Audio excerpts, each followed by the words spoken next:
Con nosotros tenemos nuestro siguiente ponente, de nacionalidad peruana, de la región de Junín, ¿sí? Actualmente está doctorando en educación y sus estudios de pregrado lo realizó en la Universidad Nacional Mayor de San Marcos, ¿sí? Actualmente es asesor del vicerrectorado académico desde el año 2008. Su trayectoria universitaria como consultor desde el 2019 de la Universidad Nacional de Micaela. En el año 2018 está como consultor de la Facultad de Ingeniería de la Universidad Nacional del Centro del Perú. Desde el año 2004 al año 2006 estuvo como coordinador general académico del Instituto Superior Tecnológico Franklin Roosevelt de Huancayo.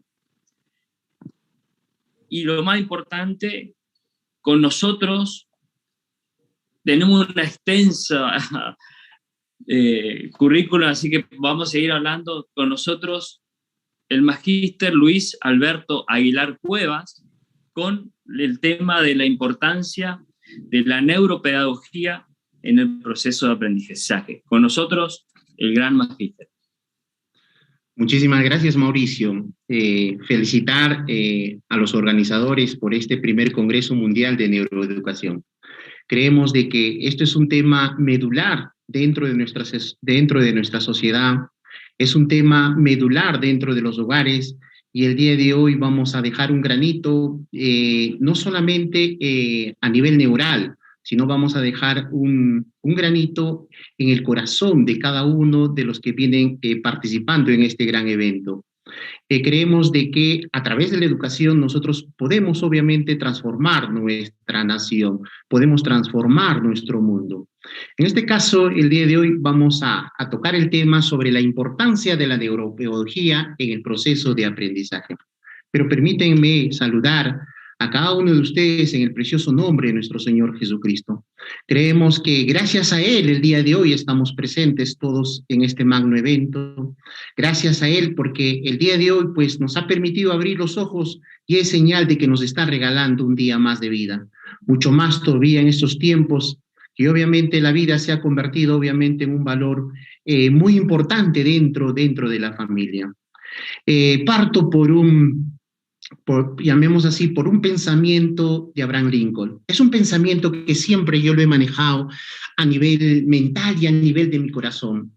Abraham Lincoln menciona de que el arte de todo docente es saber despertar la alegría, porque a partir de esa alegría que nosotros podemos despertar en los estudiantes van a poder aprender. Pero no solamente van a poder aprender nuestros estudiantes, sino también van a poder crear. Es decir, que nosotros como docente universitario, como docente de educación básica en todos los niveles, y también nosotros como padres, cuán importante es mantener la alegría en el corazón de los hijos. Porque a partir de esa alegría, como dice Abraham Lincoln, porque a partir de esa alegría, obviamente nuestros estudiantes van a poder aprender. No solamente van a poder aprender, sino también van a poder crear. Es decir, que como docentes tenemos una alta responsabilidad de manejar las emociones de nuestros estudiantes. Por ello, el día de hoy vamos a ver por qué es importante la neuropedagogía en el aprendizaje de los estudiantes. Menciona aquí que muchas cosas cambiarán en la educación a partir de un mayor conocimiento sobre cómo funciona, cómo se alimenta, cómo se estimula y sobre todo cómo aprende el cerebro humano. Cuán importante es. Pero esta responsabilidad no solamente recae en los docentes, sino esta responsabilidad recae en cada padre de familia, en cada madre de familia, en cada matrimonio que obviamente se inicia dentro de nuestra sociedad.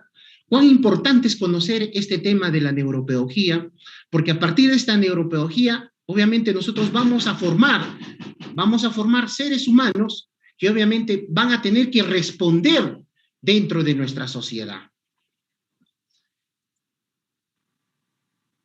En esta oportunidad voy a hablar de dos teorías importantes.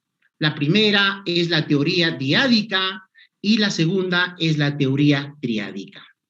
Si hablamos nosotros de la teoría diádica, estamos hablando de dos elementos, estamos hablando de...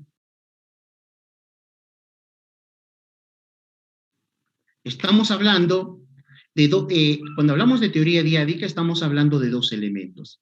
Estamos hablando del hemisferio izquierdo y estamos hablando del hemisferio derecho.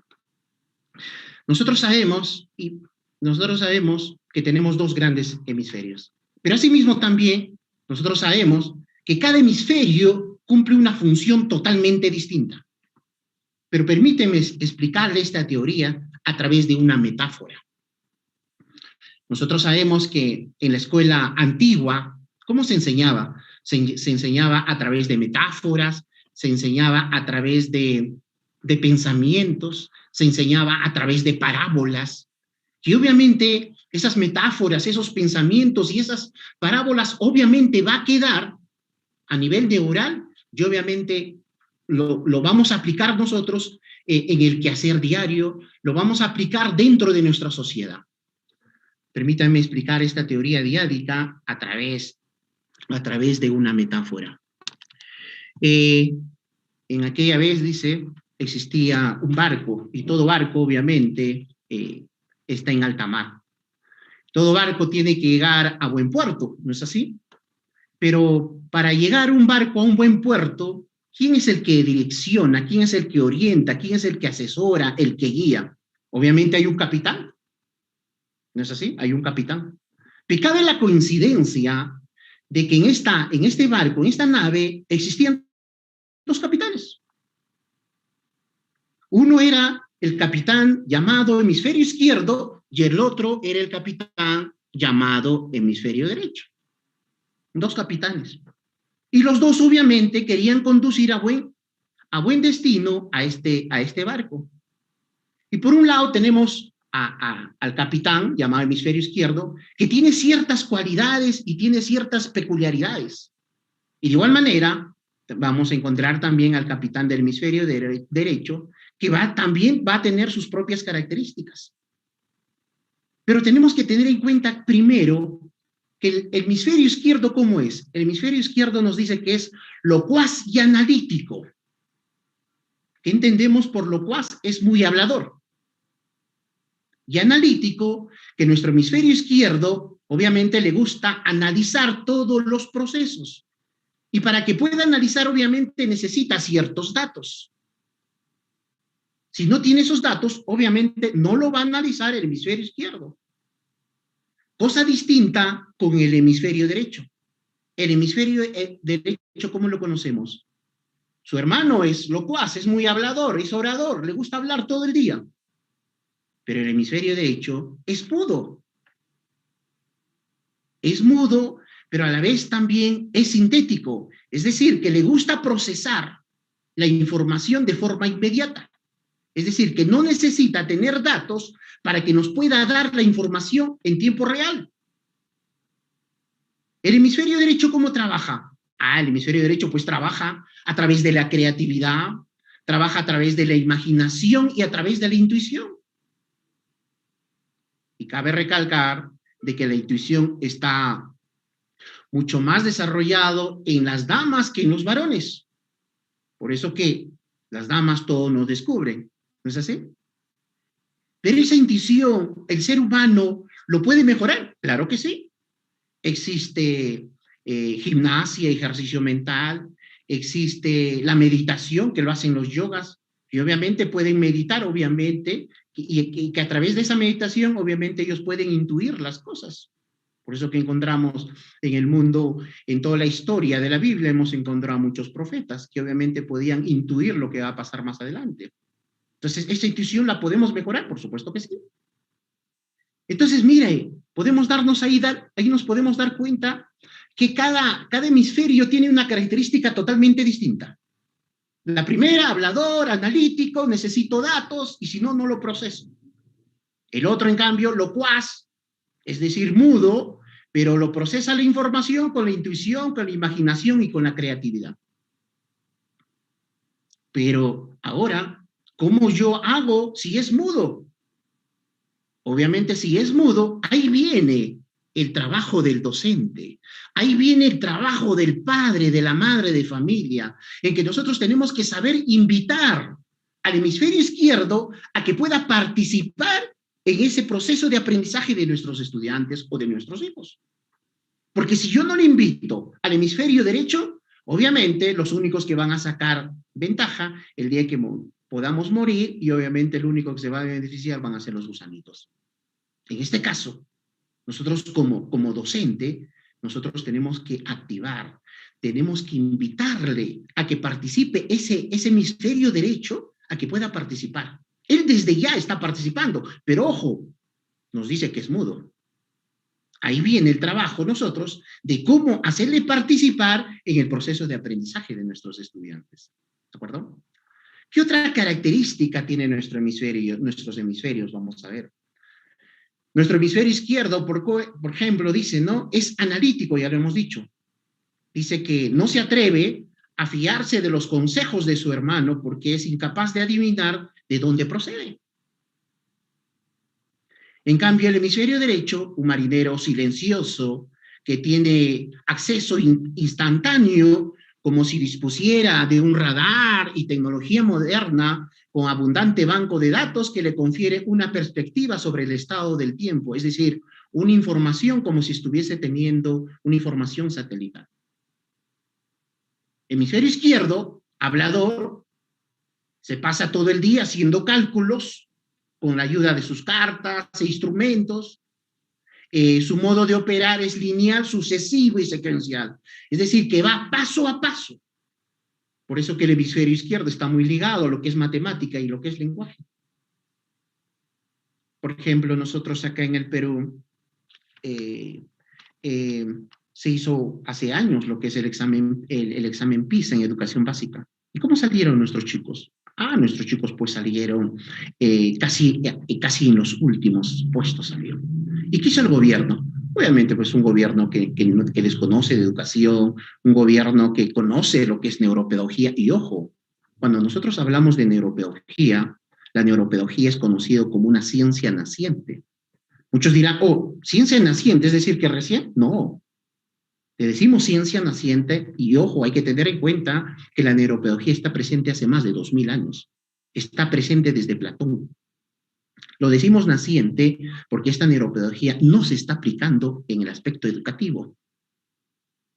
Por ejemplo, yo he tenido una formación pedagógica.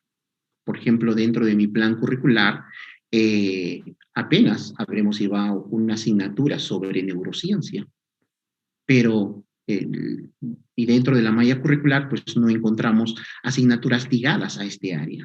Y cuán importante, por eso el día de hoy vamos a ver cuán importante es conocer, no solamente conocer, tener el dominio, el empoderamiento y el aplicar esta neuropedagogía en el quehacer diario. ¿Qué tipo de alimentos debo darle a mis hijos? ¿Cómo debo yo actuar con mi pareja? ¿Qué tipo de estabilidad emocional debe existir en mi casa?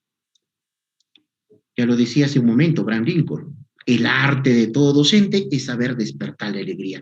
Es decir, que nuestros hijos, nuestros alumnos, tienen que estar en una atmósfera emocional estable, tiene que haber una atmósfera, obviamente, donde permanece la alegría y no la amenaza.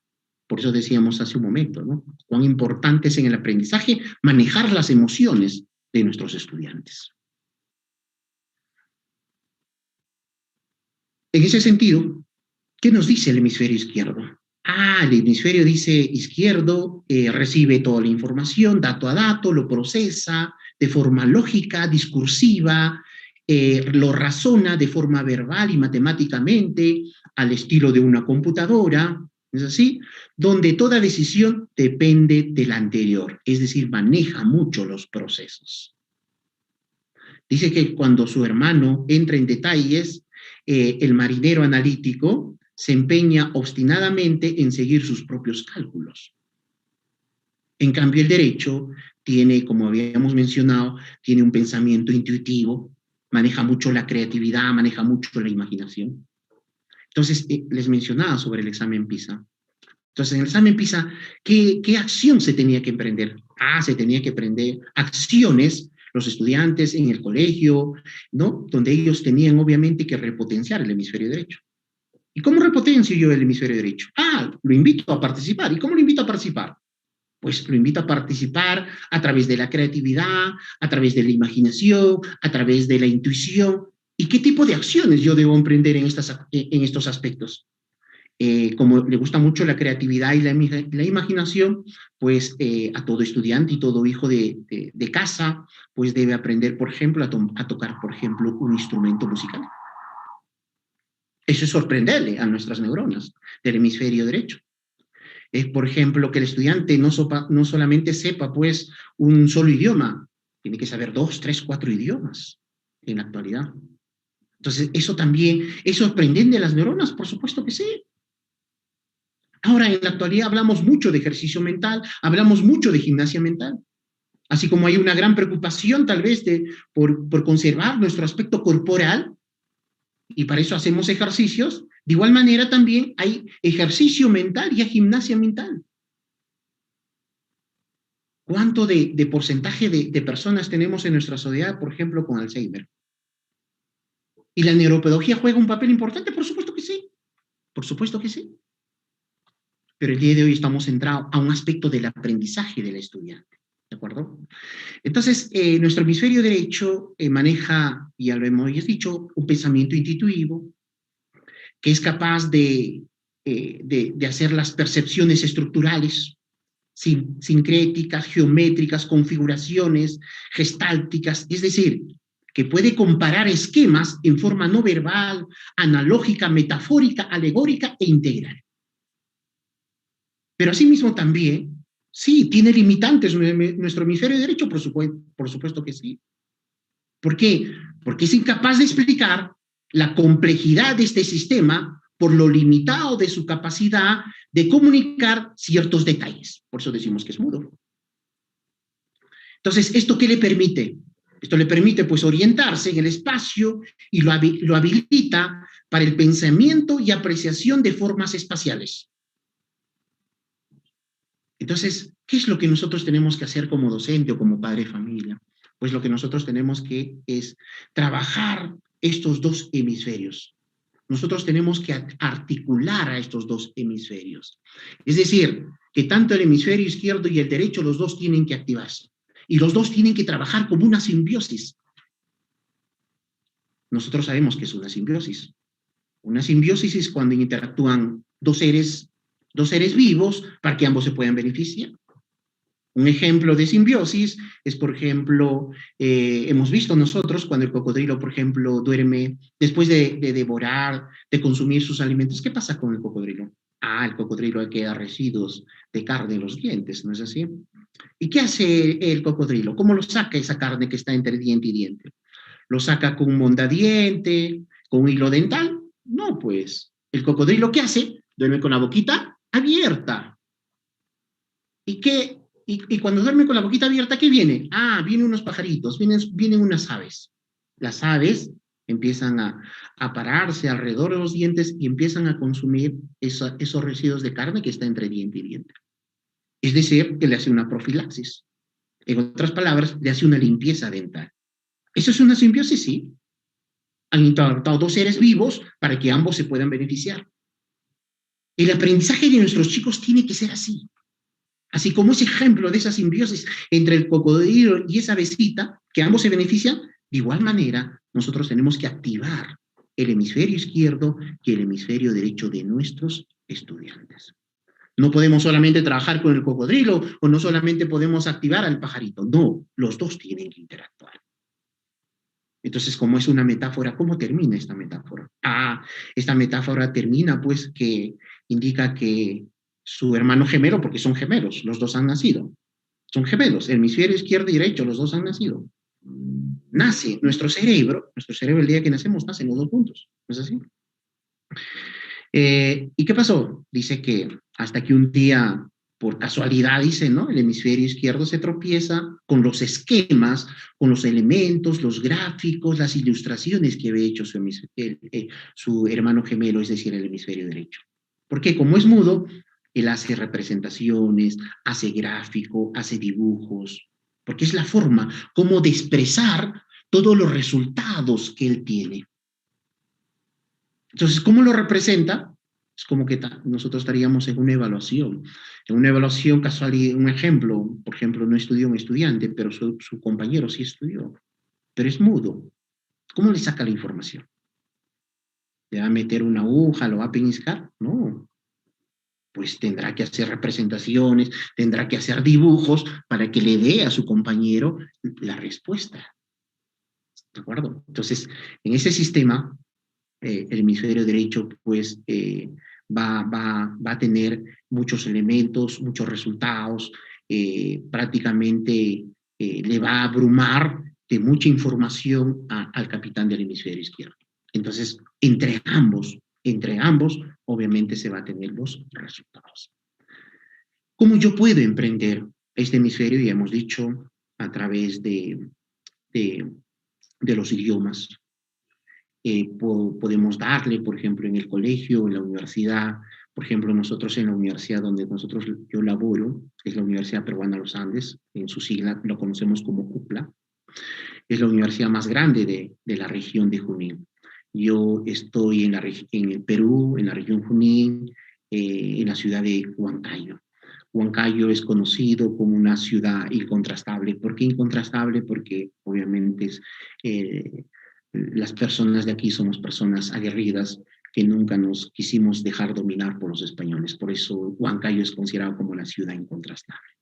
Entonces, en ese sentido, ¿qué tienen que hacer los chicos? Los chicos pues tienen que estudiar idiomas, los chicos se les tiene que dar talentos de música, por ejemplo, tocar guitarra, tocar un órgano, o puede ser un órgano, un piano, ¿de acuerdo? Entonces, eso obviamente va a permitir potenciar, obviamente, invitarle al hemisferio derecho.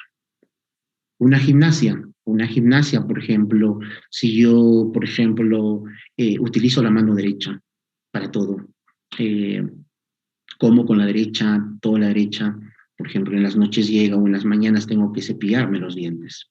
Ya no lo voy a hacer con la derecha, lo puedo hacer con la izquierda. Eso es sorprender a nuestras neuronas. Y ustedes saben que sorprender a nuestras neuronas obviamente va a permitir activar, ¿no es así?, el aprendizaje. Ahí hablamos ya de las neuronas, de las dendritas y de las sinapsis, que obviamente cada uno de nosotros ya sabemos cómo activar esa sinapsis. ¿De acuerdo? Entonces, esto es la teoría triádica, dos elementos, dos gemelos. ¿De acuerdo? Ahora vamos a ver la segunda teoría, es la teoría triádica. Obviamente, de 3 elementos, pues.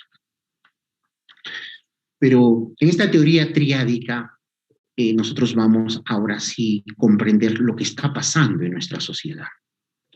¿Por qué hay exceso de violencia? Vamos a entender por qué hay demasiado maltrato. ¿Qué escuchamos todos los días en noticiero nosotros? Asesinato, violación, vejámenes, es decir, encontramos todos los antivalores que obviamente nos han dado a través de las leyes universales y vamos a encontrar en los noticieros.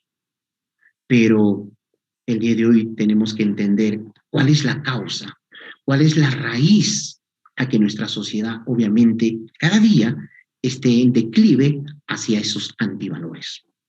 La teoría triádica nos va a dar, obviamente, el fundamento, nos va a dar la sostenibilidad para nosotros poder entender por qué ocurre esto en nuestra sociedad. ¿Por qué un jovencito de 17, 18 años puede asesinar tan fácilmente?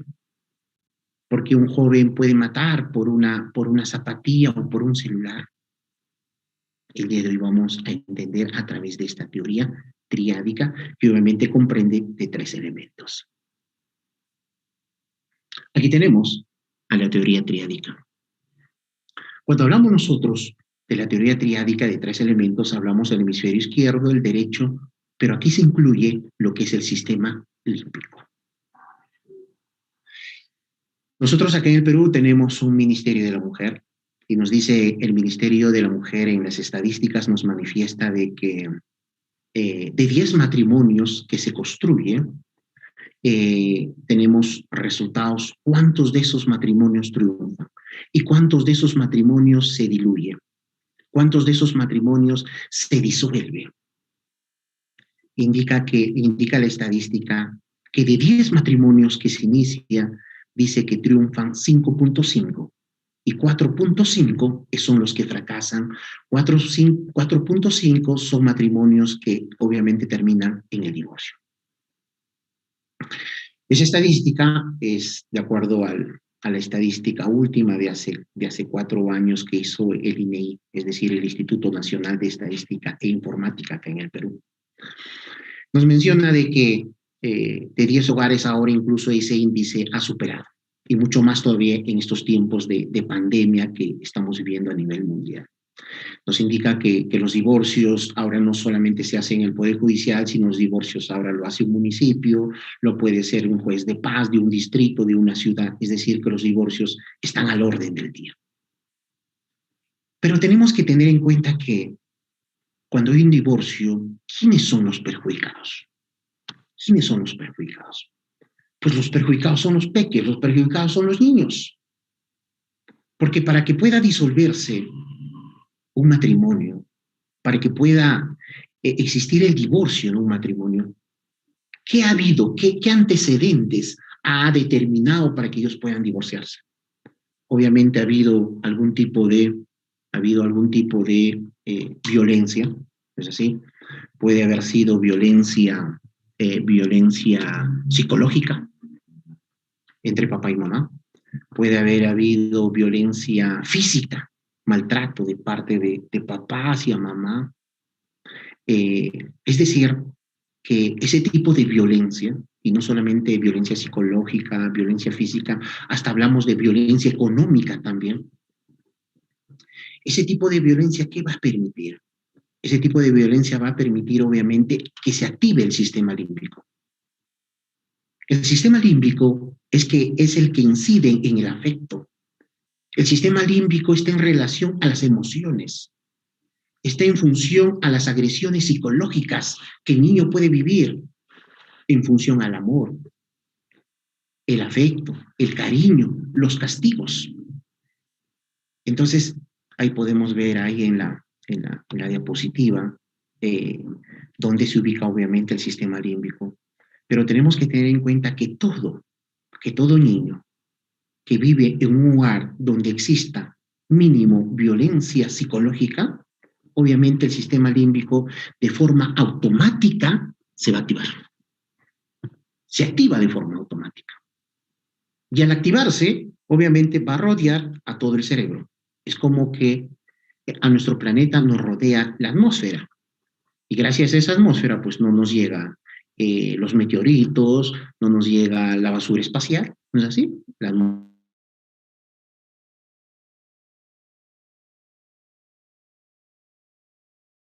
atmósfera nos protege. De igual manera, en un hogar donde existe violencia, obviamente se activa de forma automática el sistema límbico. ¿Y qué pasa? ¿Y qué pasa cuando el sistema límbico se activa? Nosotros sabemos que ¿cómo aprendemos nosotros? Nosotros aprendemos, tenemos varios estilos de aprendizaje, ¿no es así? Eso depende de cada ser, de cada individuo. Hay muchos que aprendemos de forma visual, es decir, a nivel óptico, viendo. Por ejemplo, ahorita estamos viendo la diapositiva. Hay otros que aprenden de forma a un estilo auditivo, es decir, escuchan, ¿no? A través de la audición. Y la gran mayoría de los individuos obviamente tienen un estilo de aprendizaje kinestésico, es decir, que aprenden pero haciendo. Y eso es lo que les gusta a los chicos. Eso es lo que les gusta a los niños en casa. Es decir, les gusta aprender pero haciendo. Mamá va a hacer una torta, va a hacer un queque. Ahí están los niños queriendo ayudar y apoyar. Ese es el aprendizaje kinestésico. Pero cuando se activa el sistema límbico, ¿qué va a pasar? Obviamente va a haber inhibición mental. A través del sistema nervioso, a través de las redes neurales, ¿no? Ahorita, por ejemplo, estamos, como decía, ¿no? Estamos aprendiendo a través del aspecto óptico, del aspecto auditivo, estamos aprendiendo a través de 2 sentidos, pero también los otros sentidos obviamente participan. Participa el tacto, participa el gusto, participa el olfato. Es decir, que nuestros 5 sentidos son los que van a llevar obviamente la información a nuestras neuronas, a nuestro cerebro.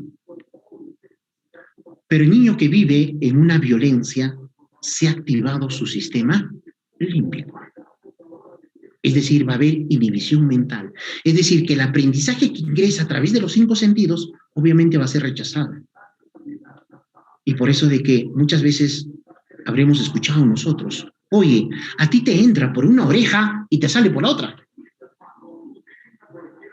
¿Cuántas veces hemos dicho eso? Sí, pues, porque el estudiante aprende en ese momento, ingresa la información, pero la información va a ser rechazada. Va a haber inhibición mental del ser humano.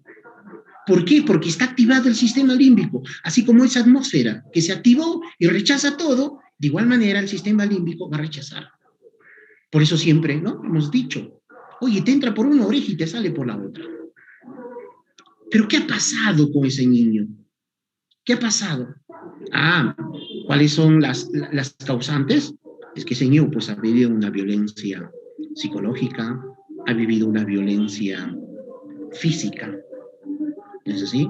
¿Y eso qué le ha permitido? Obviamente eso le ha permitido que se activa el sistema. Nosotros nos hemos preguntado, tal vez, ¿qué pasa por la mente y el corazón de un niño que sabe que sus papás se están separando? Que saben que papá se va a ir de la casa y ya no va a estar con él. Nosotros sabemos qué pasa en el corazón y en la mente de un niño cuando papá discute en la casa con mamá. Y mucho más si hay una agresión física. Nosotros sabemos que todo niño quiere a papá y a mamá por igual. Pero cuando el niño mira este tipo de violencia, ¿qué hace? Obvio, lo único que va a hacer es llorar. Porque el niño no va a salir en defensa de papá y de mamá. El niño quiere verlo a papá y mamá, a los dos, abrazados, besándose. El niño no quiere ningún tipo de violencia. ¿Y eso en qué se convierte? Eso se convierte en heridas internas. ¿Y las heridas internas las sabemos curar? Ahorita si en nuestro hijo miraríamos que se hizo una herida y vemos que esa herida no se cura, esa herida se está convirtiendo en una herida mucho más grande, en una gangrena, ¿qué hacemos? Creo que no habría padre alguno en el mundo que permitiría que tendrían que mutilarle la mano a nuestros hijos. Sabemos que haríamos de todo con tal de curar esa herida. Haríamos de todo. Pero la pregunta es, ¿y las heridas internas?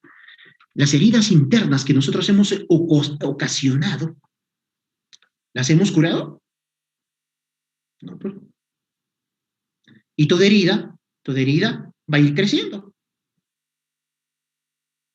Hasta que llegue el momento en que esa herida, obviamente, ya no va a haber solución. Muchos niños que han crecido de un hogar disfuncional, muchos niños que han crecido en un hogar donde ha habido ese tipo de violencia, ¿cómo son los niños? ¿Cómo son ahora de adultos? ¿Son niños resentidos socialmente? Son jóvenes y padres de familia que en la actualidad que lo único que quieren es destruir nuestra sociedad. Jóvenes que tal vez destruyeron su hogar, ¿no? Su núcleo familiar fue destruido. ¿Qué hacen los jóvenes? De igual manera, van por el mundo conquistando mujeres y destruyendo la vida de las mujeres. ¿Por qué? Porque también la destruyeron de él cuando era niño. Y lo único que quiere es destruir. Como también habrá otros niños que si destruyeron su infancia, obviamente él no va a querer que destruyan también su infancia de sus hijos. Y muchos de ellos podemos observar en nuestra sociedad que incluso soportan, ya sea a la mujer o soportan al hombre, que les haga cualquier tipo de violencia con tal de no destruirlos, lo que él obviamente han destruido cuando él era pequeño. Entonces, ahí encontramos resultados. ¿Qué encontramos? Jóvenes que se meten al alcoholismo, a la drogadicción, a la delincuencia, sin importarles. ¿Por qué? Porque fueron destruidos. Y muchas veces eso encontramos, incluso en nuestro centro de trabajo, sí. Cuando vamos a las entidades, algunas entidades públicas del Estado, ¿qué encontramos? personas que no tienen trato, personas que no tienen ni el más mínimo respeto en poderte atender y darte un servicio. Pero ¿qué pasó con estas personas? Habría que ver qué pasó en su infancia. Entonces, muchas veces estamos preocupados nosotros como docentes, preocupados más en un aspecto de que se tiene que terminar la programación curricular. Mira, yo tengo un sílabus y ese sílabus se tiene que cumplir. Ese sílabus tengo que desarrollar ciertos contenidos. Pero tenemos que entender que cada estudiante es un mundo totalmente distinto. Y si nosotros, como docente universitario y como padre de familia, no lo vemos a un estudiante como un mundo totalmente distinto, porque no sabemos qué tipo de infancia ha pasado. Y ahora podemos irnos más todavía a los niños que posiblemente han sido violados, las niñas que han sido violadas. Encima, como padres de familia, ¿qué hacemos? Como padre de familia, pues nosotros queremos que nuestros niños, pues, saquen buenas notas todavía en el colegio o en la universidad. ¿No es así? Cuando llega la entrega de libretas, ¿qué vemos en la libreta? En las libretas vemos, pues, algunos estudiantes con algunos feriados, y en algunos estudiantes vamos a encontrar feriados largos, porque se jaló matemática, lenguaje, naturales, hasta educación física se jalaron. ¿Y qué hacemos como padres cuando nos entregan la libreta? Llegando a la casa, ¿qué hacemos? Todavía tenemos la conciencia de castigar a nuestros hijos. 1 o 2 latigazos. Y tenemos que tener en cuenta de que esos latigazos debemos darnos a nosotros mismos. Porque si mi hijo fracasa en el colegio y fracasa en la universidad, el único responsable soy yo. No hay otro. Porque yo soy su padre. Yo soy la cabeza de mi hogar. Nos habla en la Biblia que los que somos cabeza de hogar somos mayordomos. ¿Qué es mayordomía? Mayordomía es la administración, en que yo tengo que saber administrar mi hogar. ¿Pero cómo administro? Administro la educación, administro sus alimentos, administro su vida emocional, su vida espiritual de mi hijo. Pero muchas veces también encontramos en nuestra sociedad madres solteras, madres que obviamente tienen buenos hijos, ¿pero por qué? Porque esos niños pues no han vivido en un hogar donde ha existido ese tipo de violencia. La mamá que se convierte en mamá y papá, ¿no? Que solamente pues le ha dado cariño, amor y protección a su pequeño. Obviamente como resultado, buenos hijos ante nuestra sociedad. ¿Encontramos muchos? Sí.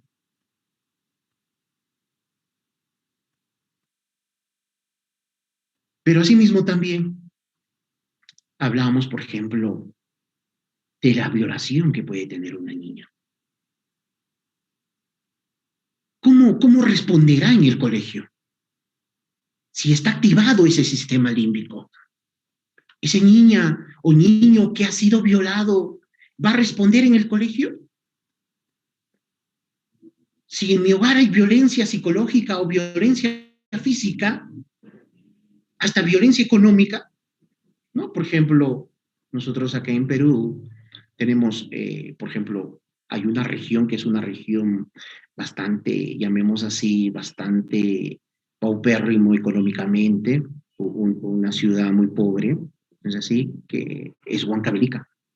Por ejemplo, los chicos, ¿qué pasaría si, y tenemos una capital que es Lima, qué pasaría si yo los junto a ambos en un salón y en ese día les digo, oye, mañana todos me vienen con zapatilla nueva? Y los chicos de Huancavelica no podrían comprarse porque económicamente no están en esa condición. Porque ellos pueden tal vez venir con sus Yankees, con sus zapatos de Jeve.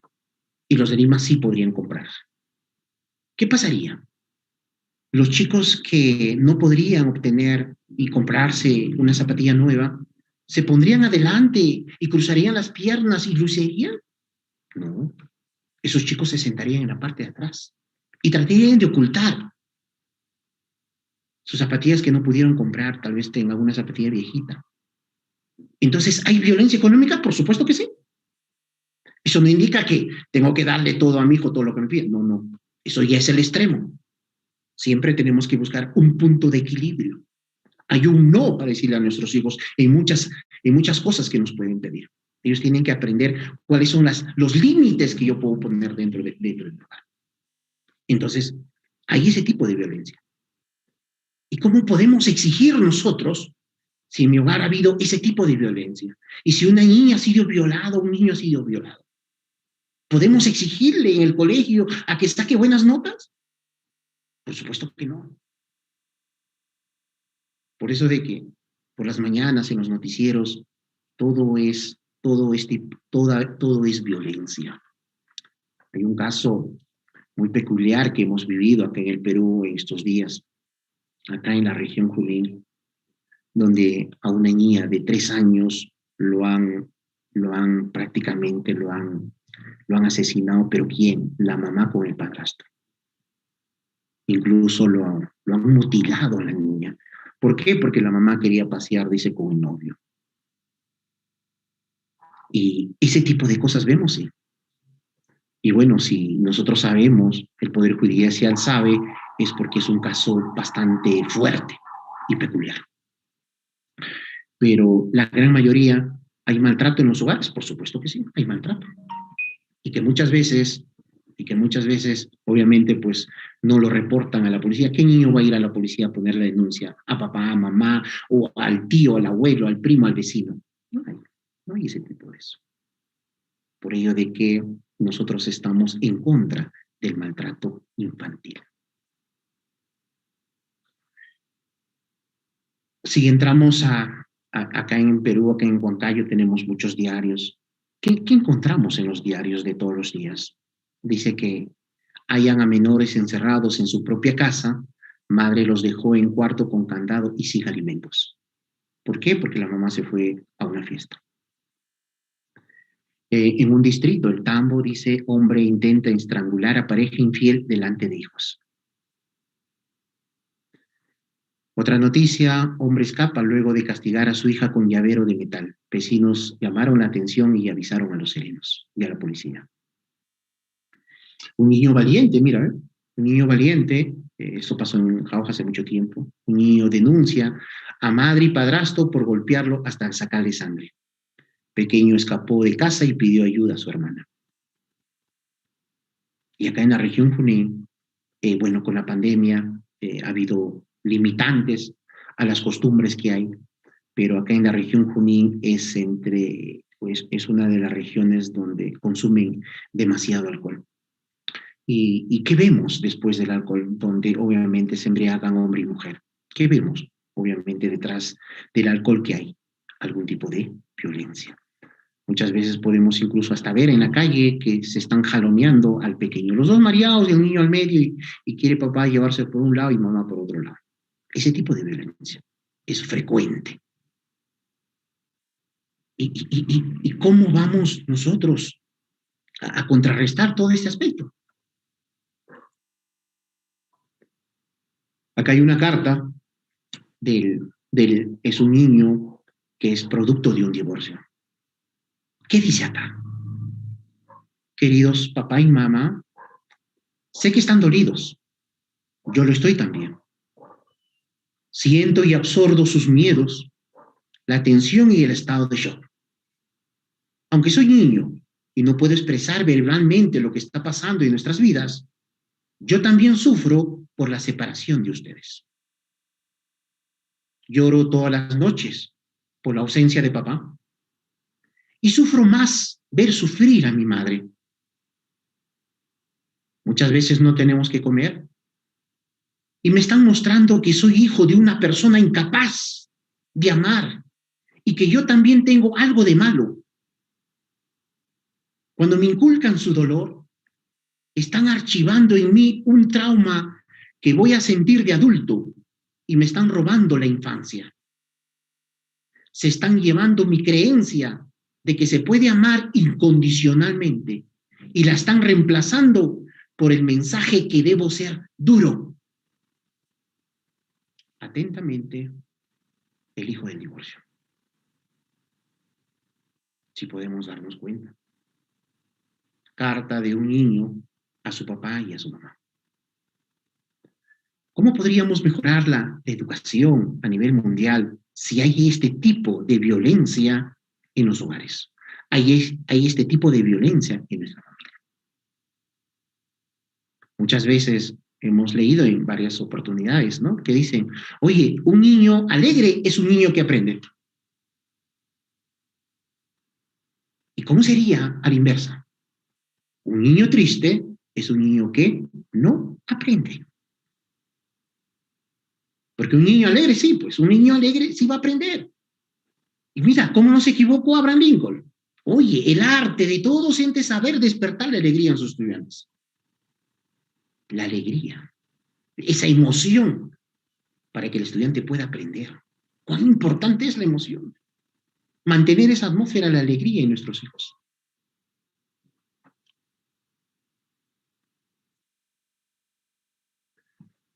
Tenemos aquí la sinapsis, la conocemos, ¿no? Todo pensamiento es una sinapsis y toda sinapsis es una conducta natural electroquímica de nuestro cerebro. A mayor sinapsis sabemos que hay mayor comunicación, mayor aprendizaje por parte de nuestros estudiantes. Aquí tenemos el constructo del aprendizaje. El cerebro tiene una gran capacidad de almacenar todas las experiencias que llevamos día a día. Es decir, todo lo que ve, todo lo que oye, incluso todo lo que siente, porque un cerebro adulto pues puede consumir en un día, dice, entre 250 a 300 kilocalorías.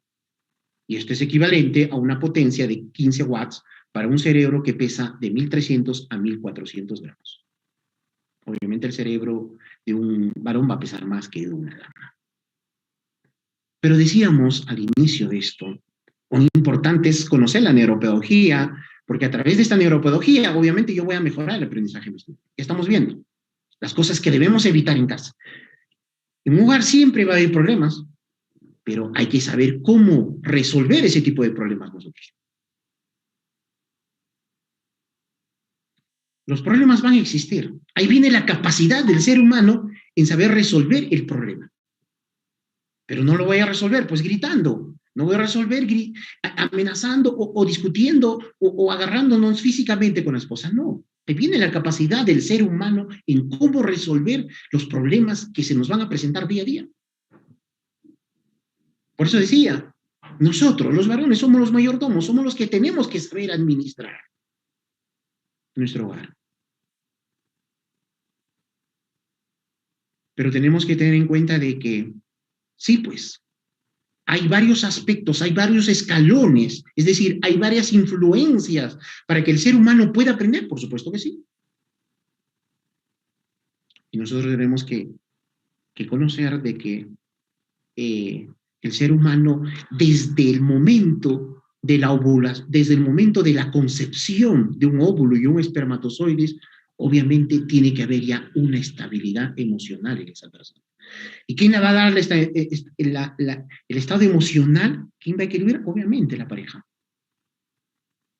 Tenemos que darle ese estado emocional no solamente desde la concepción, sino desde la niñez, desde la pubertad también, mantener esa estabilidad emocional de la juventud y obviamente vamos a tener hijos muy buenos que van a responder a nuestra sociedad. Son hijos que mañana más tarde también van a formar su hogar y obviamente también su hogar pues va a ser un hogar. Tenemos que tener en cuenta de que todo hogar, todo núcleo de hogar, obviamente va a conformar nuestra sociedad. ¿Y qué queremos? Queremos una mejor sociedad. No queremos la sociedad que estamos viendo todos los días. Y para ello, ¿qué tengo que hacer? Muchos dirán, oye, en mi casa fue así. Hubo violencia psicológica, hubo violencia física, ¿y puedo hacer algo? ¿O es que ya está perdido? Muchos preguntarán. ¿Hay solución todavía para esto? Por supuesto que sí. Les voy a responder en una metáfora. Dos países en guerra, es decir, papá y mamá. Cuando hay dos países en guerra, ¿qué hacen? Los dos se bombardean, los dos se destruyen. ¿No es así? Suponiendo dos países se han destruido, perfecto. Después de la destrucción viene la paz. La ciudad es el niño que representa. Dime, ¿esa ciudad podremos recuperarlo en una semana? No. esa universidad, esa ciudad podemos recuperarlo en un mes, no, en un año, no, tendrá que pasar mucho, mucho tiempo. ¿No es así? De igual manera, para poder recuperar a nuestros hijos, ya no tiene que haber violencia, sino que ¿qué cosa tiene que haber? Tiene que haber abrazo, comprensión, amor, ¿no es así? Y tener obviamente mucha paciencia para que ese sistema límbico obviamente pueda empezar a desaparecer. Dice, yo creo que nos tienen que enseñar cómo enfrentar lo que nos ocurre todos los días, porque todos los días existe tristeza, existe pena, impotencia, frustración, vejámenes y otros. Y nosotros como docentes o como padres de familias hemos enseñado a nuestros hijos esto, a enfrentar una tristeza, a una frustración, a una impotencia, porque eso siempre va a haber. Entonces tenemos obviamente nosotros trabajar este aspecto. Dice el docente, yo enseño, no sé qué pasa en la mente cuando eso sucede. Yo no soy médico, ni psicólogo, ni psiquiatra, ni mucho menos neurólogo, dice. Ese es el trabajo que hace el docente. Si hacemos una comparación con los animales, cómo aman a sus crías. Y nosotros podemos hacer eso, sí. Nosotros tenemos que hacerlos que se sientan queridos. Hay que cargarlo, hay que besarlo, hay que abrazarlo, hay que acariciarlo. Porque esto, ¿qué permitirá? Va a permitir un desarrollo sano. Los estudios señalan que los niños que han recibido más afecto por parte de sus padres expresan mejor sus emociones, tienden a ser más comunicativos y son emocionalmente más inteligentes que aquellos que han recibido un trato poco afectivo y distante. Si el niño no es comunicativo, ojo, ojito, ojito, algo está pasando. ¿Con quién se está quedando ese niño, esa niña? Porque los niños, donde hay amor, hay estabilidad, tienen que ser comunicativos y obviamente van a ser emocionalmente más inteligentes. Nos ha ganado el tiempo. Hablar de neuropedagogía, pues sobre este tema tendríamos que hablar mucho tiempo. Creemos de que, esperemos no sea la primera vez que estamos en este tipo de congresos. Creemos de que, como decía al inicio, vamos a dejar nosotros un granito, no solamente en la mente, en el cerebro de las personas que están el día de hoy, sino también vamos a dejar un granito en el corazón de cada uno de los presentes. ¿De acuerdo?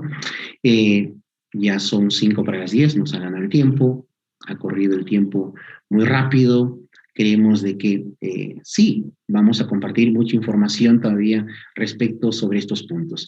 Mauricio, ya la hora nos ha ganado, posiblemente hay algunas preguntas que responder de los que están participando en este gran evento. Excelente ponencia, profe. La verdad que un placer escucharte. Solamente hay una pregunta que dice la siguiente: ¿cómo podemos actuar como maestros, ¿sí? Cuando empezamos a darnos cuenta que una nena está cambiando de comportamiento, ¿sí? Por violencia familiar, y que puede estarle sucediendo cosas que no sabemos identificarlas.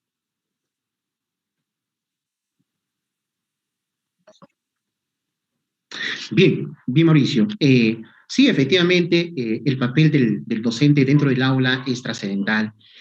Por eso de que el docente es el segundo papá en casa. Creemos de que un niño que cambia de comportamiento, porque nosotros sabemos el comportamiento, para eso es importante manejar el historial de cada niño, ¿no? Y esa historial obviamente la debemos llevar nosotros hasta que ellos terminan quinto de secundaria. En ese sentido, mayor comunicación con los papás, comunicación con la mamá, también tenemos organismos que pueden defender a los niños, pero creemos de que a través de muchos tests psicológicos, que obviamente ya es manejo de parte de los psicólogos, obviamente nosotros podemos descubrir y podemos darnos cuenta qué está pasando en ese estudiante, porque ese cambio de actitud obviamente es reflejo y resultado de que algo le está pasando en casa. Y creemos de que nosotros como papá tenemos que estar atentos a eso y obviamente mantener la comunicación con papá y mamá. Ese es el consejo que nosotros podríamos dar. Muchísimas gracias a cada uno de los presentes y que Dios bendiga a nuestra nación, que Dios bendiga al mundo y esperemos ya volver a la presencialidad para que estos congresos obviamente lo podamos hacer de forma presencial. Fantástico, profe. Acá tenemos otra pregunta que dice lo siguiente. Tenemos otra pregunta que dice lo siguiente: ¿cómo debemos hacer para que no sean los jóvenes tan tímidos? A ver, ¿qué acciones nosotros podemos emprender para que los jóvenes no sean tímidos? Obviamente la timidez viene resultado, producto de que algo pasó en casa, ¿no? Ningún niño va a ser tímido de forma natural, excepto pues podrá haber ya de forma innata o resultado o producto de algo. Para que no sean tímidos nuestros niños, nuestros jóvenes, hay algo importante que hemos dicho: el abrazo. El abrazo es importantísimo. Ya vamos a regresar tal vez a la presencialidad y muchos de nosotros cuando salimos de trabajar, muchos creemos que tenemos comprado la vida y no es así. Muchos podemos salir y ya no regresar a casa. Damos un abrazo fuerte a nuestros hijos, un abrazo, un te quiero, un te amo hijo, tú eres un triunfador, tú vas a poder, y eso obviamente va a ir dejando esa timidez los niños. Los psicólogos aconsejan la mejor terapia es el abrazo que nosotros podríamos dar a nuestros hijos. Eso es lo que yo podría aconsejar, Mauricio. Fantástico, profesor. Bueno, muchos saludos. La verdad que, como dicen, excelente disertación que nos ayuda a reflexionar. Muchas gracias, Mirta Sánchez. Después María Julieta Villagra también. Qué importante esta ponencia, excelente presentación y saludos de todas partes. Así que realmente, profe, no queda más que agradecerle por su tiempo, por su gran ponencia. Y bueno, no queda que unas palabras para despedir y agradecerle no solamente de nosotros, sino de todo AEG, que formamos este gran grupo para llevar adelante este primer Congreso Mundial de Neuroeducación. Sí, solamente termino con un pensamiento que siempre lo guardo en mi corazón. Es de Nelson Mandela. Nelson Mandela manifestaba que la educación es el arma más poderosa que podríamos utilizar para poder cambiar el mundo. Creemos de que sí, nosotros como docentes, como operadores de estos estudiantes, creemos de que sí podemos cambiar nuestro mundo a través de la educación. La educación juega un papel muy trascendental a nivel mundial y nosotros tenemos que tener en cuenta de que nosotros tenemos leyes universales. ¿Por qué estamos viviendo esta pandemia? ¿Por qué hemos sido aislados? ¿No? Obviamente porque han sido violadas las leyes universales. ¿Y quién no ha jugado el papel importante? Obviamente la educación no ha jugado un papel muy importante. Entonces, me despido con ustedes y que Dios los bendiga a cada uno de ustedes. Muchísimas gracias.